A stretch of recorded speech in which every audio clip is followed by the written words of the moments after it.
सुबह जब तुम जगते हो तो क्या देखते हो कि तुम्हारी जो माँ है वो घर में काम कर रही है। अगर पिताजी घर में रह के बाहर का काम करते हैं तो वो सुबह होने के बाद खाना वगैरह खा के बाहर निकल जाते हैं। फिर वो बाहर से काम करके आते हैं, माताजी आपके घर में काम करती है, तो इस तरह सबका परिवार चलता है। ठीक इसी तरह से जो है समाज को चलाने के लिए स्त्री और पुरुष दोनों का योगदान होता है। और ऐसे देश को चलाने के लिए इसी तरह से जो हमारा चैप्टर है क्लास 10th का संस्कृत का चैप्टर नंबर 4 संस्कृत साहित्य लेखिका, इस चैप्टर में हम लोग लेखिका के बारे में बात करेंगे। अभी तक हम लोग संस्कृत का नाम सुनते हैं तो हम लोग सोचते हैं कि सारे रचना जो है पुरुषों ने किया है, लेकिन इस चैप्टर में हम लोग समझेंगे कि लेखिकाओं का भी एक यूनिक योगदान है। उन्होंने भी अपने दम पे अपना एक पहचान बनाया है और उनके जो रचना है उनको समझेंगे हम लोग। और ये क्लास 10th के एग्जाम में काफी बार पूछा जाता है। तो चैप्टर का नाम है संस्कृत साहित्य लेखिका। इस चैप्टर में मेन बात बताया गया कि जो महिला है इनका भी विकास जो है संस्कृत साहित्य के विकास में योगदान है। तो महिलाओं का योगदान संस्कृत साहित्य के विकास में एक अद्वितीय योगदान है, उनको हम लोग समझेंगे। मेन है कि इससे जो आपका एमसीक्यू आते हैं एग्जाम में वो काफी सिंपल होते हैं। एक बार नोट्स को समझिएगा आपसे बन जाएगा। इनसे आपके कुछ सब्जेक्टिव सवाल भी आते हैं तो उनको भी बनाना इस वीडियो को देखने के बाद आसान हो जाएगा और समझ जाएंगे एक बार तो कोई भी सवाल रहेगा तो आसानी से बना सकते हैं। तो चलिए देखते हैं। चैप्टर का मेन पॉइंट जो है वैदिक काल से स्टार्ट होता है। तो वैदिक काल में जो महिला थे या आप कह सकते हैं कवित्री या फिर ऋषिकाएं, उनका क्या योगदान है। तो सबसे पहला बात समझते हैं समाज का आधार। समाज की उन्नति में जितना पुरुष का योगदान होता है उतना ही स्त्री का, यानी कि दोनों का सहयोग से ही समाज की उन्नति संभव है। ठीक जैसे हमारे घर में हमारा घर अच्छा से चले तो हमारी माताजी और पिताजी दोनों का योगदान चाहिए, उसी तरह से समाज की उन्नति में पुरुष और स्त्री यानी नारी इन दोनों का सहयोग से चलता है। नेक्स्ट है ऋषिकाओं का योगदान। अब ऋषिकाओं का योगदान जो है हमारे साहित्य में है। तो वैदिक युग में केवल ऋषि नहीं, ऋषिकाओं के भी जो मंत्र हैं उनके बारे में हम लोग जानते हैं और समझते हैं। तो हम लोग अभी तक सिर्फ समझते हैं कि ऋषि के ही मंत्र हैं, नहीं, उसमें ऋषिकाओं के भी मंत्र हैं लेकिन उनके बारे में हमें पता ही नहीं है। ऋग्वेद और अथर्ववेद में जो है ऋषिकाओं के बारे में वर्णन है। तो ऋग्वेद में टोटल 24 ऋषिकाओं के बारे में बताया गया है कि टोटल 24 ऋषिकाएं थी और अथर्ववेद में 5। तो ये नंबर याद रखिएगा कि ऋग्वेद में कितनी ऋषिकाओं के बारे में वर्णन किया गया, तो 24, और अथर्ववेद में कितना, 5। तो उम्मीद करते हैं याद रखिएगा। और ऋग्वेद अथर्ववेद क्या है, ये हमारा हिंदू धर्म का वेद है और वेद की कुल संख्या कितनी होती है, 4 होती है। चलिए आगे बढ़ते हैं। प्रमुख ऋषिकाएं जो है उनका नाम याद रख लीजिएगा, यमी, अपाला, उर्वशी, इंद्राणी, ये सब नाम आप याद रखिएगा। कभी कभी पूछता जाता है कि वैदिक काल के दो क्या कहते हैं ऋषिकाओं के नाम लिखे या 3 ऋषिकाओं के नाम लिखे, तो ये सब नाम आप याद रखिएगा। आगे देखते हैं उपनिषद और महाभारत काल में। तो मैत्रेयी जो थी, मैत्रेयी कौन थी, याज्ञवल्क्य की पत्नी थी, ये याद रखिएगा। एक ऋषिकाएं है जिसका नाम है क्या, मैत्रेयी, याज्ञवल्क्य की पत्नी थी और याज्ञवल्क्य ने अपनी पत्नी को आत्म तत्व का ज्ञान दिया था। तो मैत्रेयी को आत्म तत्व का ज्ञान किसने दिया था, याज्ञवल्क्य ने, और याज्ञवल्क्य की कौन थी, पत्नी थी। अब आत्म तत्व का मतलब क्या होता है कि मन को समझने का ना एक अच्छा सा ज्ञान जो आपके मन के सत्य को या मन के भाव को समझ सके। ठीक है, थोड़ा सा बड़ा भाषा में बोलेंगे तो आत्मा के गहरे सत्य को जानने वाला को बोलते हैं आत्म तत्व ज्ञानी। ठीक है, अगला है कि नेक्स्ट हमारा है ऋषि का, उसका नाम है गार्गी वाचकनवी। अब ये कौन थी, ये जनक की सभा में जो है शास्त्र के ऊपर में डिस्कस किया करती थी, तर्क वितर्क किया करती थी। तो गार्गी का नाम याद रखिएगा, गार्गी वाचकनवी या फिर नॉर्मली गार्गी लिखा रहता है। तो गार्गी कौन थी, जनक की सभा में शास्त्र के ऊपर में तर्क वितर्क करने वाली थी। राजा जनक, राजा जनक कौन थे, माता सीता के पिताजी। अगला है सुलभा, ये महाभारत में वर्णित वेदांत की साधिका है। तो सुलभा का जो वर्णन किया गया कहाँ किया गया है, महाभारत में। तो ये भी पूछा जाता है कि महाभारत में किस ऋषिका का वर्णन है, तो सुलभा का। अगला देखते हैं कवित्रियों की संख्या। तो लौकिक संस्कृत साहित्य में कितने कवित्री की संख्या बताया गया, तो टोटल 40 कवित्री हैं और उसके टोटल कितने श्लोक हैं, तो 150 श्लोक हैं। तो लौकिक संस्कृत साहित्य में कुल कितने कवित्रियों की संख्या है, तो 40, और कितने उसके श्लोक हैं या पद हैं, तो 150। अब अगला है विजयंका, ये याद रखिएगा। विजयंका जो थी इसको माना जाता है प्रथम कल्पिया कवित्री, यानी कि पहला कवित्री माना जाता है, प्रमुख कवित्री, उसका नाम क्या है, विजयंका। विजयंका जो थी ये 8वीं सदी की कवित्री थी, याद रखिएगा ये भी कि विजयंका का रचना काल कौन था, 8वीं सदी, और उस समय की ये प्रमुख महिला या प्रथम महिला कवित्री मानी जाती थी। लेकिन ऐसा नहीं पूछेगा, इतना सिंपल भाषा नहीं रहेगा, ये लिखा रहेगा प्रथम कल्पिया कवित्री कौन थी, तो वो थी विजयंका। विजयंका के पास इतना अच्छा ज्ञान था, ये इतना ज्यादा ज्ञानी थी, तो इसको एक सम्मान दिया गया सर्वशुक्ला सरस्वती। और इसको इस सम्मान से किसने, ये नाम किसने दिया? आचार्य डांडी ने। तो याद रखिएगा कि विजयंका को शुक्ला सरस्वती किसने कहा? तो आचार्य डांडी ने। या शुक्ला सरस्वती किसे कहा गया है? तब तो विजयंका को। और किसने कहा? तो डांडी ने कहा था, और ये उपाधि विजयंका को मिला था। नेक्स्ट देखते हैं, विजयनगर और आधुनिक काल। सबसे पहले विजयनगर को समझ लेते हैं, अब फिर आधुनिक काल में आते हैं। तो विजयनगर जो थे, इसके राजा थे कौन? कंपन राय। ये याद रखिएगा, विजयनगर के राजा कंपन राय, और इसकी पत्नी का नाम था गंगा देवी।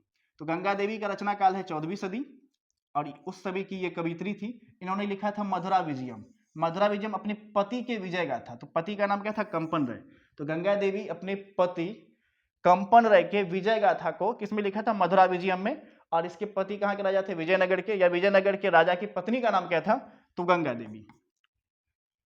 और इन्होंने कंपन राय, जैसा कि मैंने बताया कि उनके विजय का वर्णन किसमें किया है? महाकाव्य में। और महाकाव्य का नाम क्या है? मधुरा विजयम। और एक कवित्री है, इसका नाम क्या है? तिरुमलांबा। तिरुमलांबा 16वीं सदी की कवित्री है। इन्होंने किसका रचना किया है? वदर अंबिका परिणय, और ये चंपू काव्य है। तो इनसे भी आपको ऑब्जेक्टिव पूछा जाता है कि वदर अंबिका परिणय के रचनाकार कौन है, ये रचयिता कौन है? तिरुमलांबा। और ये किस प्रकार की काव्य है? तो चंपू काव्य है। अगला है पंडिता छमारव। इनसे बहुत सारा सवाल पूछा जाता है क्योंकि ये आधुनिक काल की लेखिका है। तो ये आधुनिक संस्कृत लेखिका है। इन्होंने इनका मुख्य दो रचना आपको ध्यान से याद रखना है, एक तो सत्याग्रह गीता, दूसरा शंकर चरितम। बाकी और भी रचना है, लेकिन इन दोनों से ही सवाल बहुत बार पूछा गया है कि सत्याग्रह गीता या फिर शंकर चरितम के रचनाकार कौन है या रचयिता कौन है? तो पंडिता छमारव। अब सत्याग्रह गीता में क्या है? ये गांधी जी के विचार के ऊपर में लिखा गया है, गांधी जी के दर्शन के बारे में। और महात्मा गांधी का ही संबंध किससे है? सत्याग्रह आंदोलन से। अगला है शंकर चरितम, इसके पिता शंकर थे, तो उनके ऊपर, उनके जीवन के ऊपर में लिखा था शंकर चरितम। तो याद रखिएगा कि अपने पिता के जीवन के ऊपर में क्या लिखा है? शंकर चरितम। गांधी जी के दर्शन के ऊपर में सत्याग्रह गीता। और इन दोनों के रचनाकार का नाम याद रखना है, तो क्या नाम है? पंडिता छमारव। आगे देखते हैं। अब एग्जाम के लिए थोड़ा सा एक बार समझ लेते हैं कि क्या क्या पॉइंट्स हैं। तो मेन इसमें किसके बारे में बात किया गया? महिलाओं के योगदान के बारे में, कि संस्कृत साहित्य में महिला का क्या योगदान है, उनको समझे इस चैप्टर में। अगला है वैदिक काल। वैदिक काल में ऋग्वेद में कितने कवित्री हैं या ऋषिकाएं हैं? 24। और अथर्ववेद में कितना है? 5 ऋषिकाएं हैं। प्रमुख ऋषिकाएं कौन कौन है? तो ये नाम याद रखिएगा, यमी, अपाला, उर्वशी, इंद्राणी। उपनिषद काल की विदुषिया कौन सब है? मैत्रेयी है, गार्गी है और सुलभा है। मैत्रेयी कौन है? राजा, क्या कहते हैं, राजा याज्ञवल्क्य की पत्नी। गार्गी जनक के सभा में शास्त्र के ऊपर डिस्कस करने वाली। लौकिक संस्कृत साहित्य, इसमें कितने कवित्रियों का वर्णन है? 40। और कितने श्लोक हैं? 150। प्रथम कल्प्य कवित्री किसको कहा गया? विजयंका को। विजयंका का एक नाम और दिया गया, उपाधि सब शुक्ला सरस्वती। इसका रचना काल क्या है? 8वीं सदी। नेक्स्ट देख लेते हैं इसमें, गंगा देवी। गंगा देवी ने किस चीज का रचना किया है? मधुरा विजयम। और ये विजयनगर के रचना काल में है। और इसके जो ये पति थे, उनके पति के विजय गाथा का इन्होंने किसमें लिखा है? मधुरा विजयम में। तिरुमलांबा भी थे, इन्होंने क्या लिखा है? वरद अंबिका परिणय। और ये क्या था? चंपू काव्य। अब आधुनिक काल के जो कवित्री हैं या लेखिका हैं, पंडिता छमारव है, सत्याग्रह गीता लिखे गांधी दर्शन के ऊपर में, और शंकर चरितम अपने पिता के जीवन के ऊपर में। तो अभी हमने क्या किया? इनका नोट्स को समझ लिया। अब हम लोग क्या करते हैं? इसके एमसीक्यू को देखते हैं। एमसीक्यू को देखने के बाद आपको क्या हो जाएगा ना, कि एक आइडिया लग जाएगा कि सवाल पूछा कैसे जाता है एग्जाम में, या किस टाइप के सवाल एग्जाम में आते हैं। सबसे पहला सवाल आपके सामने है कि संस्कृत साहित्य कैसा है, और ये 2023 के एग्जाम में पूछा गया है। तो संस्कृत साहित्य कैसा है? तो हमारे जितने भी महाकाव्य है या फिर रचना ग्रंथ है, सारा का सारा किसमें लिखा है? संस्कृत में। तो संस्कृत क्या है? एक विशाल भंडार है ज्ञान का, और ये सबसे प्राचीन भाषा है। तो संस्कृत साहित्य भी क्या है? विशाल है। लेकिन ये याद रखिएगा कि हिंदी में नहीं रहेगा साइड में, जो भी मैंने हिंदी में लिखा है ना, ये हिंदी में नहीं रहेगा। विपुल ऑप्शन होगा, ऑप्शन नंबर बी, संस्कृत में ही ऑप्शन होगा। अगला है वरद अंबिका परिणय किसकी रचना है? नहीं, और ये पूछा है 23 में। तो वरद अंबिका के रचनाकार कौन थे? ये थे तिरुमलांबा, ऑप्शन इसका डी सही है। अगला सवाल देखते हैं, अथर्ववेद में कितनी मंत्र दर्शनवती ऋषिकाओं का वर्णन है? तो अथर्ववेद और ऋग्वेद, ऋग्वेद में 24, अथर्ववेद में कितना? 5। तो अथर्ववेद में कितने का वर्णन है? 5 का। ऑप्शन कौन सा सही है? सी सही है। विजयंका का समय क्या था? तो विजयंका जो थे, इनका रचनाकाल क्या था? इसका रचनाकाल था 8वीं सदी, ऑप्शन ए सही है। दक्षिण भारतीय संस्कृत लेखिका कौन है? इनका हमने डिस्कस नोट्स में नहीं किया है कि दक्षिण भारतीय संस्कृत लेखिका कौन कौन थी। तो कौन कौन थी? ये सभी के सभी दक्षिण भारतीय जो थी संस्कृत लेखिका थी। आगे देखते हैं, समाज की गाड़ी कैसे चलती है? तो समाज की गाड़ी को चलाने के लिए किसका योगदान चाहिए? स्त्री और पुरुष दोनों का। तो ऑप्शन कौन सा सही है? पुरुष और नारी दोनों से, ऑप्शन सी सही है। मैत्रेयी कौन थी? मैत्रेयी कौन थी? याज्ञवल्क्य की पत्नी थी। तो ऑप्शन कौन सा सही है? डी। मैत्रेयी कौन थी? याज्ञवल्क्य की पत्नी। लौकिक संस्कृत साहित्य में लगभग कितनी कवित्रियों के पद मिलते हैं? तो कितने श्लोक मिला है जिसके बारे में हमने डिस्कस किया था? तो कितने? टोटल 40। ऑप्शन इसका डी सही है। चलिए आगे देखते हैं, सर्वशुक्ला सरस्वती किसने कहा? तो सर्वशुक्ला सरस्वती किसने कहा, ये पूछा है, किसने कहा है? तो ये किसने कहा था? डांडी ने। ऑप्शन ए सही है। और किसको कहा था? विजयंका को। विजयंका नहीं, किसको कहा गया है? विजयंका को। और किसने कहा? तो डांडी ने। ऑप्शन ए सही है। आगे देखते हैं, ऋग्वेद में कितनी महिला ऋषिकाओं का वर्णन है? तो ऋग्वेद में कितने? तो 24। अथर्ववेद में कितना? 5। तो इसका राइट आंसर है ऑप्शन नंबर ए। शंकर चरित के रचनाकार कौन है? तो शंकर चरित इन द सेंस के अपने पिता के ऊपर में लिखी थी। कौन लिखी थी? तो पंडिता छमारव। ऑप्शन ए सही है। आगे देखते हैं, जनक की सभा में शास्त्र कुशला कौन थी? तो जनक की सभा में शास्त्र के ऊपर में डिस्कस, तर्क वितर्क कौन करती थी? तो वो गार्गी करती थी। ऑप्शन बी सही है। वनमाला भवालकर किस काल की संस्कृत कवित्री है? वनमाला भवालकर किस काल की संस्कृत कवित्री है? इनका हमने डिस्कस शायद नहीं किया है, ये जो है वर्तमान काल की है। ऑप्शन इसका कौन सा सही है? डी सही है। ये थोड़ा याद रख लीजिएगा। अगला, आधुनिक काल की संस्कृत लेखिकाओं में अति प्रसिद्ध कौन है? तो अभी के समय में जो है सबसे ज्यादा प्रसिद्ध कौन है? पंडिता छमारव। ऑप्शन सी सही है। याज्ञवल्क्य अपनी पत्नी मैत्रेयी को किसकी शिक्षा दी थी? तो याज्ञवल्क्य अपनी पत्नी को शिक्षा दी थी आत्मतत्व का। और आत्मतत्व कहां पे? ऑप्शन नंबर सी में। अगला सवाल है, विजय भट्टरिका किसकी पत्नी थी? तो विजय भट्टरिका जो थी ये राजा चंद्र आदित्य की पत्नी थी। ऑप्शन ए सही है। पंडिता छमारव द्वारा रचित सत्याग्रह गीता किसके दर्शन से प्रभावित है? तो जैसे कि मैंने बताया कि सत्याग्रह गीता, सत्याग्रह जो है ये आंदोलन का संबंध किससे है? इतिहास में अगर आप देखेंगे सत्याग्रह आंदोलन, इसका संबंध किससे? महात्मा गांधी से। तो महात्मा गांधी कहां पे है? Option number A. Shankar Charitam अगर पूछ लेगा तो उसके पिता के ऊपर में।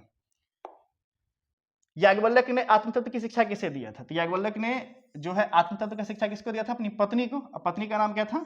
मैत्रेयी। ऑप्शन ए सही है। गंगा देवी का समय क्या था? तो गंगा देवी का जो रचना काल था उसका समय बताना है आपको। उसका समय था 14वीं शताब्दी। ऑप्शन ए सही है। आधुनिक काल की संस्कृत कवित्री कौन है? तो आधुनिक काल में जो अभी के समय में जो संस्कृत कवित्री है वो, उसमें फेमस कौन है? पंडिता छमारव। ऑप्शन डी सही है। महाभारत में किस लेखिका का उल्लेख है? तो महाभारत में किस लेखिका का उल्लेख है? तो इनके बारे में भी मैंने बताया था, सुलभा के बारे में। ऑप्शन सी, ये नोट में हमने डिस्कस किया था। अगला देखते हैं, वर्तमान काल की संस्कृत लेखिका कौन है? ये रिपीटेड क्वेश्चन है। नहीं, वर्तमान काल की संस्कृत लेखिका कौन है, लेकिन नाम रिपीटेड नहीं है। मिथिलेश कुमारी मिश्र होगा। ऑप्शन सी सही है। मुझे लगा कि ऑप्शन रिपीटेड है, ऑप्शन अलग है। तो वर्तमान काल की संस्कृत लेखिका मिथिलेश कुमारी ही, याद रखिएगा, परीक्षा में पूछा गया है। अच्युत राय कहाँ के राजा थे? तो ये जो कहाँ के राजा थे, ये विजयनगर के राजा थे। ऑप्शन ए सही है। आंसर एक बार देख लेते हैं। हाँ, विजयनगर के राजा थे। ऑप्शन ए सही है। मधुरा विजयम किसकी रचना है? तो मधुरा विजयम जो है अपने पति के विजय गाथा के ऊपर में लिखा गया था। तो ये किसकी रचना है? ये है गंगा देवी का। ऑप्शन सी सही है। आगे देखते हैं, विशाल संस्कृत साहित्य किसके द्वारा संवर्धित है? तो जो हमारा विशाल संस्कृत साहित्य है ये किसके द्वारा फला फूला है, किसके द्वारा आगे बढ़ा है? तो कवि और शास्त्रकारों के द्वारा। ऑप्शन सी सही है। आगे है, लौकिक संस्कृत साहित्य की कवित्रियों में प्रथम कल्पिया कौन है? लौकिक संस्कृत साहित्य में कवित्रियों में प्रथम कल्पिया यानी प्रथम किसे माना जाता है? प्रथम या प्रमुख किसे माना जाता है? तो किसको माना जाता है? विजयंका को। ऑप्शन सी सही है। गांधी दर्शन से प्रभावित रचना कौन सा है? तो ये घुमा फिरा के पूछा हुआ सवाल है कि गांधी दर्शन से प्रभावित रचना कौन सा है? तो गांधी जी से कौन सा मिलता जुलता है? सत्याग्रह गीता। Option A. और शंकर चरितम उसके पिता के ऊपर में था। कंपन राय का समय क्या था? तो राजा कंपन राय जो थे इसका समय क्या था? ये 14वीं शताब्दी के थे और इसी में उसकी पत्नी भी थी। नहीं, समाजस यान पुरुषे डैश च चलती, रिक्त स्थान में पूर्ति करना है। समाज का जो गाड़ी है पुरुष के साथ और के चलाता है, तो कौन चलाता है? नारी। ऑप्शन डी सही है। अगला है लौकिक संस्कृत साहित्य में कवित्रियों के कितने स्फुट पद मिलते हैं। तो लौकिक संस्कृत साहित्य में कवित्रियों के कितने श्लोक मिलते हैं, कितने श्लोक हैं, टोटल 150। ये नोट्स में हमने डिस्कस किया ही था, कितने उसके श्लोक हैं, 150। ऑप्शन बी सही है। तिरुमलांबा रचित चंपू काव्य कौन सा है। तो तिरुमलांबा ने जो रचना किया था चंपू काव्य का, उसका नाम क्या था, वरद अंबिका परिणय। ऑप्शन ए सही है। ऋग्वेद में कितनी मंत्र दर्शनवती ऋषिका का उल्लेख है। तो ऋग्वेद में 24 और अथर्ववेद में कितना, अथर्ववेद में 5। ये याद रखिएगा, अथर्ववेद में 5 और ऋग्वेद में 24। तो राइट आंसर कौन सा है, ऑप्शन नंबर बी। चंद्र आदित्य से रागी डैश एक विजयंका इति मनते डैश रिक्त स्थान का पूर्ति करे। देखिए चंद्र आदित्य की जो पत्नी थी कौन थी, जिसको विजयंका भी माना जाता था, तो विजय भट्टारिका थी। ऑप्शन ए सही है। याद रखिएगा, राजा चंद्र आदित्य की पत्नी विजय भट्टारिका को माना जाता था। ऑप्शन ए सही है। पंडिता छमारों ने किस पुस्तक की रचना की। तो पंडिता छमारों ने जो रचना किया है, इनमें से किसका किया है, शंकर चरितम का, जो उसके पिता के जीवन के ऊपर में था। इसके बाद सत्याग्रह गीता, जो गांधी के दर्शन के ऊपर में था। तो ये वीडियो में टोटल 24 एमसीक्यू था, और ये 24 एमसीक्यू में आप देखें कि नोट्स अगर आप एक बार पढ़ लिए तो बनाना काफी ज्यादा आसान हो जाता है। और कुछ पॉइंट्स अगर नहीं पकड़ में आ रहा है तो एक बार नोट्स को याद कर लीजिएगा। नोट्स जब याद हो जाएगा, आपको समझ लेंगे, तो सारे एमसीक्यू आपसे बनना स्टार्ट हो जाएगा। और कुछ कुछ नाम है जो आपको थोड़ा सा याद रखना पड़ेगा। तो एग्जाम अगर आपका नजदीक है तो एक बार क्विक रिवीजन मारिए और सारे ऑब्जेक्टिव को बना के देखिए। इसके साथ सब्जेक्टिव को भी ट्राई करिए बनाने का, तो वो आपसे बन जाएगा। तो उम्मीद करते हैं वीडियो अगर आप यहाँ तक देखें तो वीडियो पसंद आई होगी। अगर वीडियो पसंद, वीडियो को लाइक करिएगा, कमेंट करना, फीडबैक दीजिएगा, और चैनल पर पहली बार चैनल को सब्सक्राइब कर लीजिएगा। अगर आप ऑनलाइन टेस्ट देना चाहते हैं तो नीचे डिस्क्रिप्शन में नंबर मिल जाएगा, आप वहां से ऑनलाइन टेस्ट के बारे में पता कर सकते हैं हमारे से। ये टेस्ट बिल्कुल फ्री है, और जो भी आप वीडियो वगैरह में जो एमसीक्यू देख रहे हैं, ये सारा का सारा हमारे ऐप के ऊपर में है, तो वहां से आप बिल्कुल फ्री में टेस्ट दे सकते हैं। चलिए मिलते हैं अगले वीडियो में, आज के लिए।